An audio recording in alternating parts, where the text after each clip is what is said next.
Hi everyone, Pierre-Paul Turgeon here, Canada's Multifamily Investing Authority, and as you probably know, former CMHC multifamily underwriter. Well, I wanted to take a few minutes out of my beautiful week. I'm in a yoga retreat in Sayulita, just north of Puerto Vallarta, with my wife and a bunch of close friends. We've been here for 6 days, practicing yoga twice a day, doing sunrise meditation. And I wanted to share with you what my journey, just in a few minutes, has been to becoming an entrepreneur, a business owner. Because make no mistakes, investing in apartment buildings, you are an entrepreneur, you are an investor. Every building, every property that you buy is a business entity in and of itself. That means it's not always easy. It does take time to make that business become profitable. There's ups and downs like any other business, so you got to put in the time. For example, when it comes to apartment buildings, there's a longer stabilization period, as you've heard me say, which means maximizing the apartment building's performance, i.e. maximizing your rental income and lowering your operating expenses wherever you can. So that does not happen overnight. Usually you do it on tenant turnover. So you don't want to evict all the tenants at once. Sometimes it depends on the type of project, but generally speaking, most of us do this on tenant turnover, and oftentimes we take the cash flow from the property and we re-inject it into the property as tenants move out to perhaps improve the suite condition and common areas and all of that, right? So that as not to decrease your cash on cash return, right? That's what we're all in it for. We're in it to make a profit.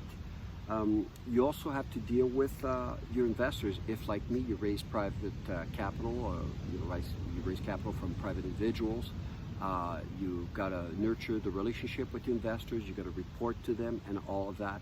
It's just like any kind of other corporation, right? It is a corporation. Usually, most of us incorporate a separate entity, separate legal business entity for each building that we own, and so you got to report to your shareholders. So you got to with the progress of the work and the stabilization process and all of that. You also have to build systems for managing your apartment building, right? We're talking about property management systems. Generally speaking, most of us will hire a professional property manager and who also has a caretaker as well. So those are two separate operating expense items when you look at the operating expenses. They're the ones, as I always say, that handle the hassles, and Pierre-Paul can be here on some beautiful beach in Mexico. And once in a while I check in my email to see if everything's okay, but on a monthly basis, I go through the operating statements that my property manager sends, and I check the numbers. Are they in line with regular averages and all of that? So it's not like you can be hands-off. If it were easy, everybody would be doing it. So I've never said that it would be easy, but this is, the rewards are commensurate with the level of effort. You need accounting and bookkeeping systems in place, again, to enable you to report to your investors as well as to the banks. You have to report to the banks, provide them with your financial statements every year.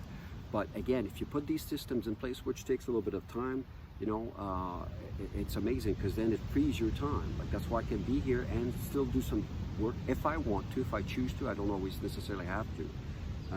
But again, I wouldn't trade it for the world. I wouldn't want to go back to my cubicle back at CMHC.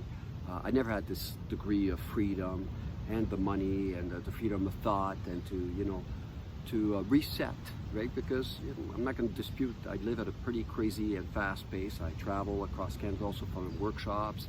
I have 134 doors, so it's a busy life. But whenever I choose to, I have the financial freedom and the time freedom to do it. And I couldn't go back to my cubicle at CMHC. No offense to folks who still have a job, but those are the rewards. That's why we are entrepreneurs. That's why we invest in apartment buildings. So I just wanted to share that with you. And again, once again, to thank you for being part of my online tribe, the Canadian Multifamily Investing Blueprint online tribe. And I'll see you in the next vlog. Cheers.